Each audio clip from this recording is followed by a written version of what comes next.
आयौ गिनायसो मोनजोब्बाय आं माबादिबा जायोलै दा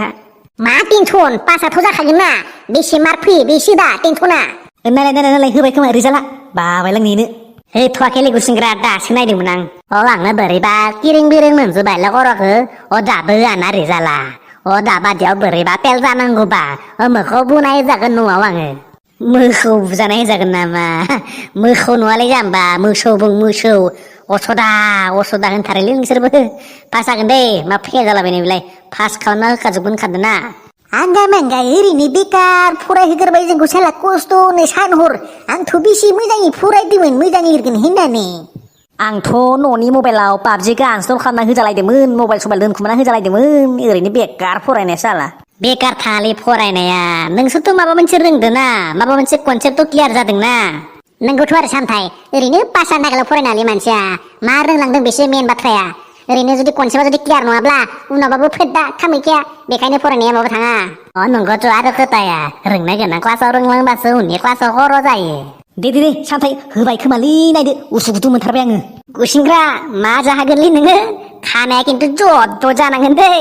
रिजाल्ट मोननाय लोगो लोगो नोंसानि अमाखौ सोङा असिया देथारहैथारगोन देलाय नायग्रोलाय रिजाल्टआ गोलोमफुजोबलायबाय आंबा र' नायनि आंनाथ' रिजाल्टआ मोजां जाबा बाइक मोननायनि बाथ्रा दंखायोलै ब्रुं ब्रुं साखावलाजोबनो मोनसिगोन दानाबा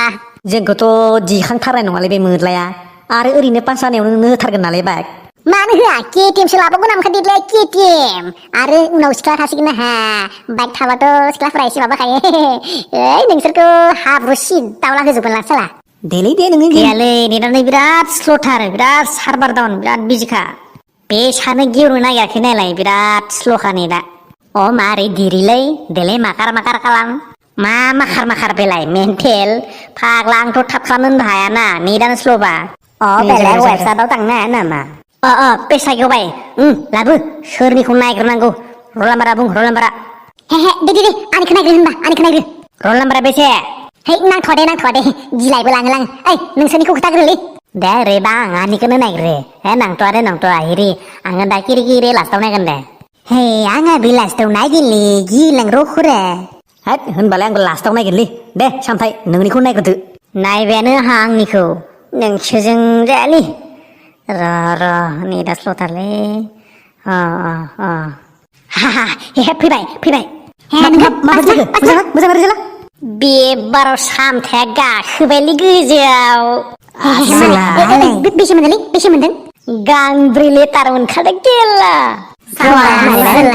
दे आंखौबो नायदो रल नाम्बारा बुंदो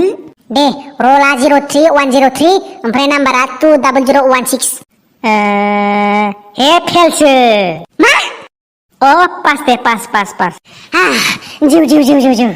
फाग्लासो फेल होनाय लोगो लोगोनो जिउआ अख्रांसेयाव सौदावना फैफिनाय दरखरा बिदि फरायनो मानसि फाग्ला ओमफ्राय र' मार्कआ बेसे मोनदों मार्कआ नालाय है बेफोरखौ उनाव नायबाय थानांगोन जिखुनु पास जादों पास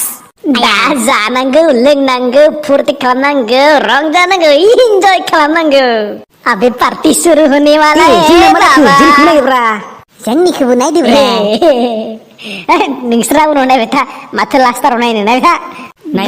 आं मालाबानो पिअ पास जाबाय आं डिग्रि मोनबाय देबासो मिथिसिगोनलै डिग्रिया मा बुस्थु 90 डिग्रि 60 डिग्रि पिअ पास जाबायलै पिअ पास जाबाय रंजानांगौ मोसानांगौ जिं जिं जिं जिं जिं जिं न' खोथाहैथारनोसैलां फुरथिखौनो बहा दोननो जालायलांबाय आङो इन्टारेस्टखौनो लाख'लायनो हाला आंहाबो केटिएम बिनायनि बाथ्रा दंलै न' थांसै मारे गास्रालै जोंफोरनि रिजाल्टखौ नायनो खारै मा खारबायसोलै मा रखम मानसिलै रलि आंनावनो नायनोसै गावसिनावनो दंबायदि बाहादुरि देखायनो बारालै Ding ding ding ding ding ding ding ding ding ding ding ding ding Hah? मा? आंनि रिजाल्टखौलाय मिथिखाबाय नामाब्रा आफा माथो नेंगेरे जालागासिनो मिथियाखै माबायदि मोजां ना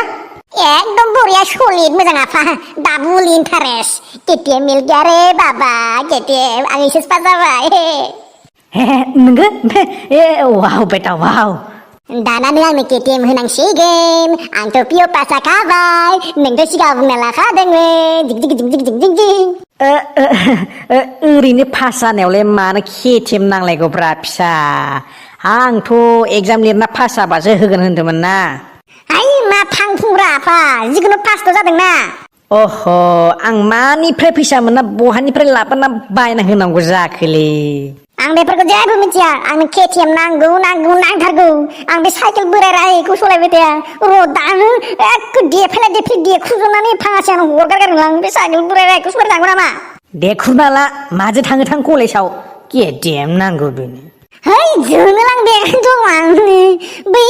गयखौ बोसोरथामसो फानखाबानो जायोना नङाब्ला मोसौ हालिसेखौ फानबानो जायोना होनि र' नै नोमफाया नोंनो गय मोसौ फाना होनो नोंनो केटिएम होमाराना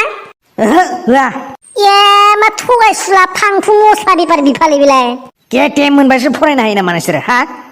जोंफोर गोदो साइकेल बोरायजोंनो जामखलायनाय बेसे सलाय फरायहैयोमोन बेसे गोजान थांनानै जों फरायहैयोमोन आथिंजोंनो थाबायना थाङोमोन जों नोंसोरनो बाइक नांगौ दा हा गोदोनिजों दानिजों रुजुनो हाबाय खिन्थु आं मिथिया आंनो नांथारगौ होनदों थांदो डिग्री पास खालामग्रो डिग्री पास जाबा होगोन थां नै लेवरायाबो फरायखालाथां होनबा आङो केटिएम मोनाबा लासिं बे साइकेल बोरायजों थांबाय थागोन आङो कलेजाव था जाम्बा जाना था मोजां फरायग्रा गथ'आ बिदि दाबिया मिथिबाय नोंसो मानो बुंना लाग्रोनाय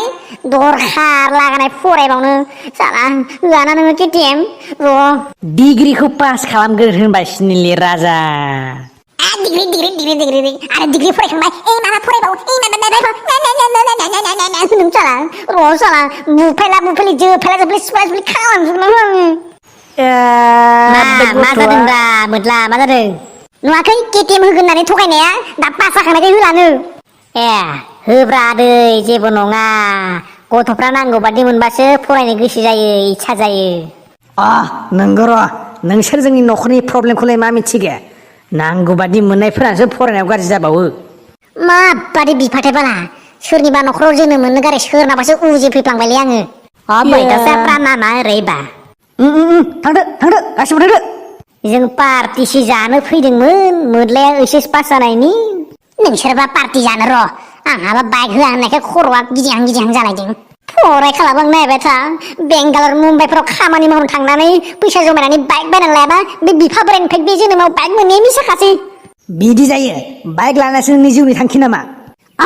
नंगौथ' आरो बे इयं जेनेरेसनाव बाइक डिसलार मबाइलफोरानो मेन बुस्थु मिथिया नामा आरो गार्लफ्रेन्ड थाबाथ' कुनु जेबो बुस्थु नांला बिन्दास इयं लाइफनि बेफोरनो मजा मिथिया नामालै